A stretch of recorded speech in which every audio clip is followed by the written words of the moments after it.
Un millionnaire surprend sa fille noire en train d'être humiliée dans sa propre boutique.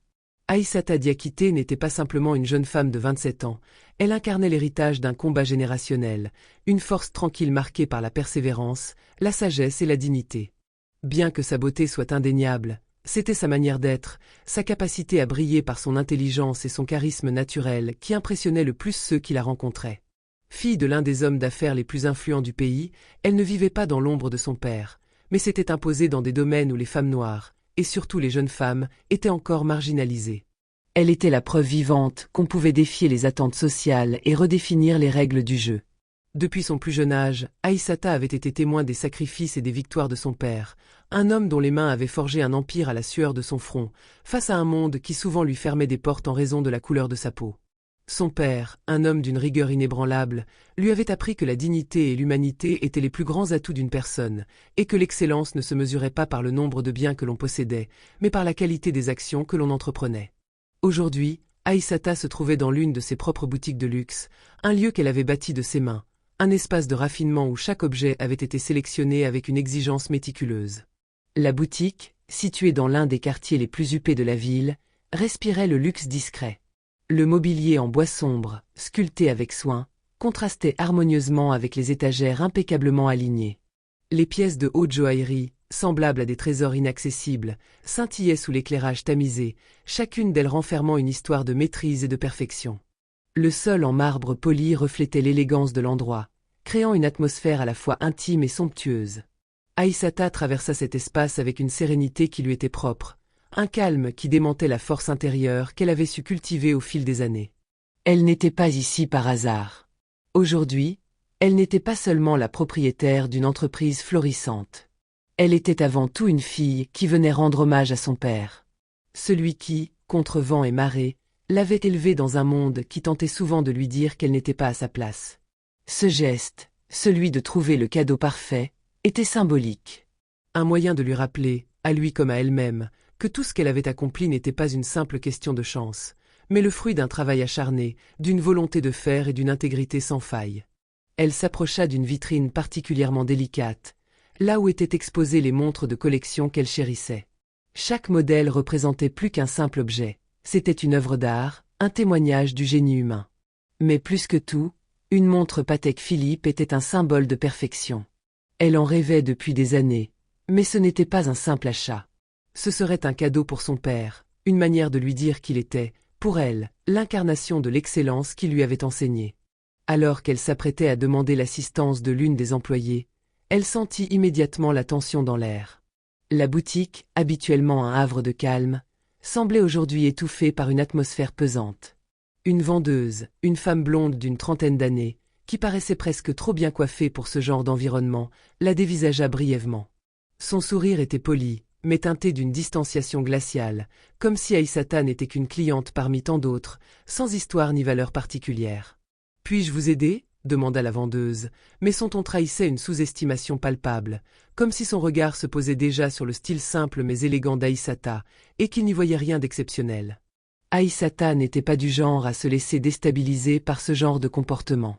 Elle savait que son apparence, tout en étant irréprochable, ne correspondait peut-être pas aux stéréotypes des clientes habituelles de ce genre de magasin. Les autres, les riches héritiers ou les épouses d'hommes d'affaires influents, arrivaient souvent dans des tenues plus voyantes, plus ostentatoires. Aïssata, elle, préférait la simplicité. Elle n'avait jamais cru que l'on devait briller par ce que l'on portait, mais par ce que l'on était. Et pourtant, cette attitude, bien que solide et ancrée, n'épargnait pas les jugements de ceux qui étaient prêts à juger sans regarder au-delà des apparences. « Je cherche une montre en particulier. Une Patek Philippe avec un bracelet en cuir, répondit-elle calmement, son ton sans ambiguïté. Elle savait ce qu'elle voulait, et elle n'allait pas se laisser influencer par le jugement tacite de la vendeuse.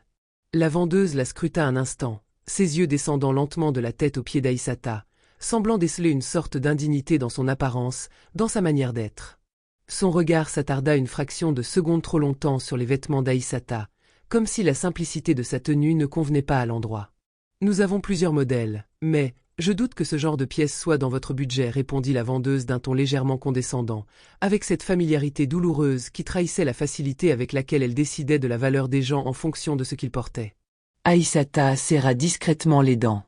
Ce genre de remarque, ce jugement rapide et sans fondement, elle l'avait vécu maintes fois. Les gens avaient tendance à croire qu'une jeune femme noire, sans bijoux étincelants ou une robe de créateur, n'avait ni la culture ni les moyens d'apprécier le véritable luxe. Mais Aïssata savait mieux. Elle savait que le véritable luxe ne se mesurait pas en fonction de ce que l'on possédait, mais dans l'appréciation de l'art, de la beauté et de la maîtrise. Elle savait que l'élégance se résidait dans la capacité à choisir ce qui était rare, ce qui était précieux, sans avoir besoin de le crier à tout le monde. « Je suis bien au courant des prix, merci. Je sais exactement ce que je cherche, » répondit-elle, avec une autorité tranquille qui faisait écho à son expérience dans ce monde où les apparences jouaient souvent un rôle déterminant. La vendeuse, apparemment agacée, se contenta de soupirer avant de répondre d'une manière faussement polie. « Je vais vous montrer quelques modèles. » Mais Aïssata, résolue à ne pas se laisser déstabiliser, s'approcha de la vitrine qu'elle avait repérée, et d'un geste mesuré, elle ouvrit la porte pour prendre la montre qu'elle convoitait. La vendeuse, visiblement contrariée par le geste, hésita un moment avant de lui répondre, d'un ton plus sec. « Celle-ci est une pièce très rare. Elle est réservée à des clients très spéciaux. Je vous conseille plutôt ces modèles-là. » Les mots avaient été prononcés sur un ton délibérément condescendant. Aïssata se sentit piquée au vif, comme si une lueur d'agression venait perturber l'ambiance soignée et raffinée de la boutique. Pourquoi les gens se sentaient-ils toujours autorisés à la juger? Pourquoi cet incessant besoin de la réduire à une image préconçue, à un stéréotype, simplement en raison de la couleur de sa peau ou de sa posture discrète? C'était comme si sa présence dans ce lieu même, un endroit où la richesse et le luxe semblaient érigés en divinité, la rendait déjà suspecte, presque indigne. Mais ce n'était pas la première fois qu'elle faisait face à de tels regards. Et ce ne serait probablement pas la dernière. Ce genre de petites humiliations quotidiennes, ces jugements hâtifs fondés sur des apparences superficielles, avaient fait partie de son existence depuis trop longtemps. Mais il y avait un point où Aïssata, malgré sa grandeur intérieure et sa maîtrise de soi, se sentait lasse. Elle avait l'impression que les gens voulaient toujours l'enfermer dans un rôle qui ne lui appartenait pas, réduire son identité à une simple case qu'il pouvait cocher. Le rôle de la jeune femme ambitieuse, certes, mais aussi celui de la femme noire qui aurait dû, selon leur logique, se contenter de rester en marge du luxe, se contenter de rêver, plutôt que de le conquérir. Elle tourna alors lentement la tête vers la vendeuse.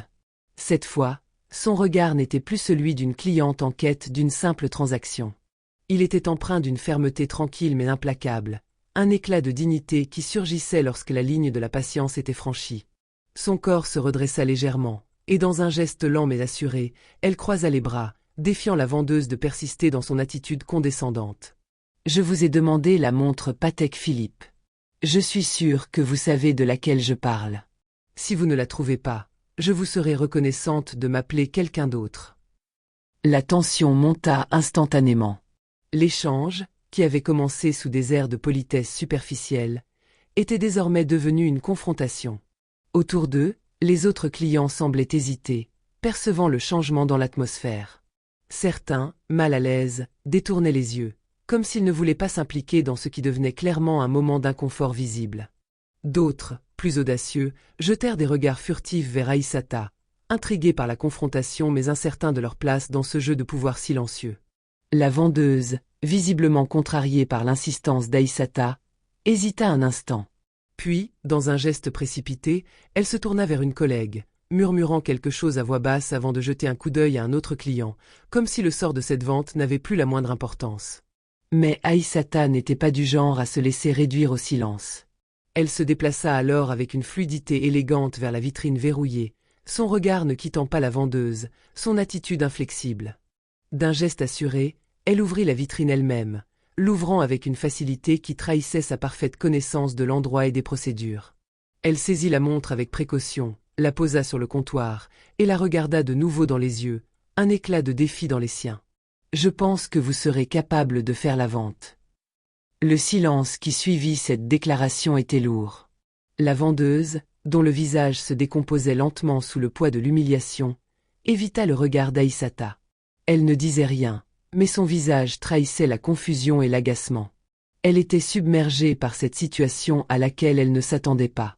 Elle avait espéré une cliente docile, une cliente qui ne poserait pas de questions, qui se contenterait d'acheter ce qu'on lui offrait, sans discuter du prix ou de la rareté de l'objet. Mais Aïssata n'était pas ce genre de cliente. Elle avait appris à se battre pour ce qu'elle voulait, à imposer sa propre réalité, sans jamais s'excuser d'exister dans des espaces où elle avait tout autant de droits que n'importe quel autre. C'est à ce moment précis que la porte de la boutique s'ouvrit à nouveau, faisant tinter doucement la cloche au-dessus. Un homme entra, un homme dont l'élégance frappait immédiatement. Son costume sur mesure était une œuvre d'art, coupé avec une précision millimétrique, et il marchait avec une démarche assurée, mesurée. Mais ce qui frappait le plus, ce n'était pas simplement la coupe impeccable de son habit ni l'élégance indiscutable de son apparence. C'était la manière dont il portait son calme, une sérénité inébranlable qui dégageait une autorité naturelle, une prestance indiscutable. C'était Monsieur Diakité, le père d'Aïssata. L'homme qui, avec sa force de travail, sa détermination et son esprit visionnaire, avait construit un empire commercial à la mesure de ses ambitions. Quand il aperçut Aïssata, un sourire éclatant se dessina sur ses lèvres, illuminant immédiatement son visage. Il s'approcha d'elle avec la chaleur et la tendresse d'un père fier, déployant une main qu'il posa doucement sur son épaule. Un geste simple, mais qui portait tout le poids de l'affection et du respect qui lui témoignait. « Ma fille, te voilà !» Les mots étaient prononcés avec une tendresse infinie, comme un rayon de soleil qui perce les nuages. Il la regarda, et Aïssata, le cœur battant plus fort que d'habitude, se laissa imprégner par ce moment. C'était un moment de retour à la source, un retour à l'amour et à la reconnaissance d'une relation père-fille qui, même dans les moments de tension et de confrontation, restait l'encre de sa vie. La vendeuse, toujours sous le choc de la situation, se tenait là, immobile, incapable de réagir de manière adéquate. Elle était déstabilisée, non seulement par la tournure des événements, mais aussi par le fait que son autorité, si fragile jusque-là, venait de s'effondrer en un instant. Elle avait agi impulsivement, son jugement teinté de préjugés et d'un manque évident de respect, et cela la conduisait désormais à une réalité qu'elle n'avait pas anticipée. Son esprit chercha désespérément une échappatoire, mais les mots de M. Diakité résonnèrent dans la boutique comme un coup de tonnerre. Il avait observé la scène d'un œil tranquille, et en l'espace de quelques secondes, il jeta un regard glacial à l'employé, un regard qui n'appelait aucune réponse mais exigeait une conscience bien plus profonde de la situation. « Vous venez de traiter ma fille comme une simple cliente, sans même savoir qui elle est, n'est-ce pas ?» dit-il calmement, sa voix posée mais tranchante comme une lame. Les mots tombèrent, lourds de sens, frappant au cœur de la vendeuse qui se sentit soudainement vulnérable. Un silence absolu s'abattit sur la boutique, chaque murmure, chaque mouvement semblait suspendu. Les clients présents, d'un coup, devinrent spectateurs d'un moment rare et puissant, où l'orgueil de quelques-uns se heurtait brutalement à la réalité de l'autorité et du respect. Les regards se fixèrent sur M. Diakité, certains fascinés par son calme inébranlable, d'autres curieux de savoir comment la vendeuse allait réagir à ce qu'elle venait d'entendre.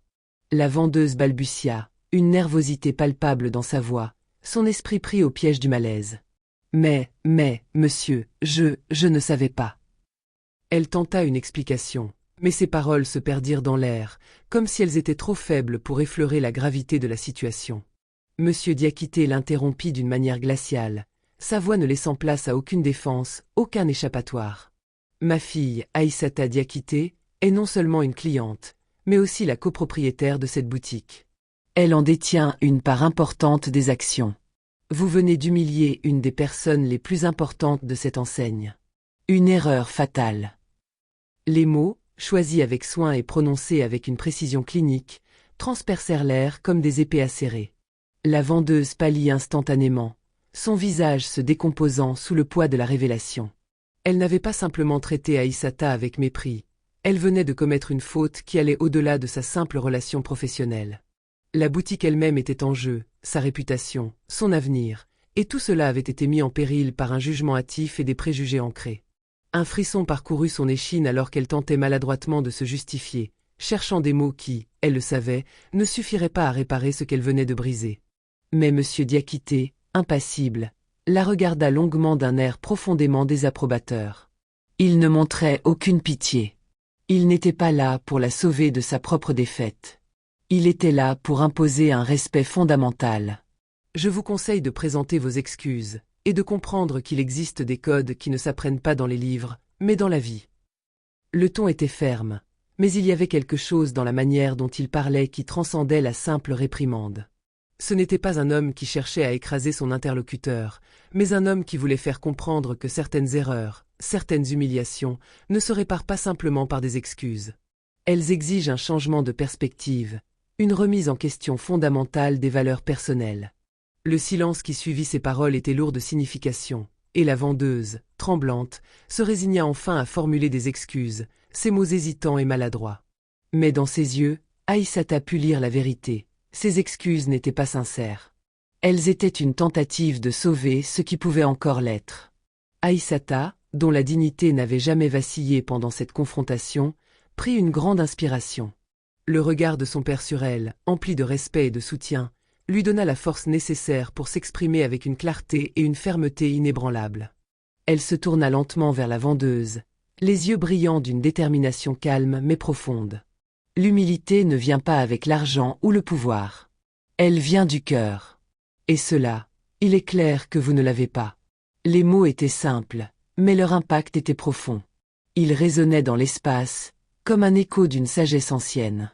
Aïssata savait que le véritable pouvoir ne résidait pas dans les biens matériels, ni dans la richesse qui pouvait être achetée. Le pouvoir véritable résidait dans la capacité de comprendre l'autre, de traiter chaque personne avec respect et dignité, indépendamment de son statut ou de son apparence.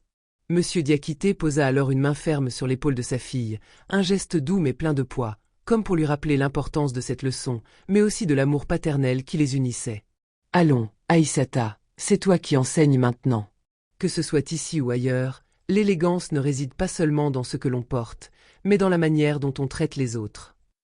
Les mots de Monsieur Diakité étaient un clin d'œil à l'intelligence et à la sagesse de sa fille, mais aussi à sa propre éducation. La véritable élégance, disait-il, ne s'achète pas, elle se vit. Elle est dans le respect que l'on porte aux autres, dans la manière dont on se positionne dans le monde. La boutique, qui avait été témoin de cette confrontation inédite, comprit ce jour-là une vérité que peu avaient réalisée. La véritable richesse ne réside pas dans la possession des biens, mais dans la manière dont on élève les autres avec dignité. À cet instant précis, il n'y avait pas seulement une leçon donnée à la vendeuse, mais aussi à tout ce présent, observant en silence. Dans ce monde où tout semblait parfois régi par l'argent et le pouvoir, un moment de pure humanité venait de surgir, réaffirmant ce qui était vraiment précieux.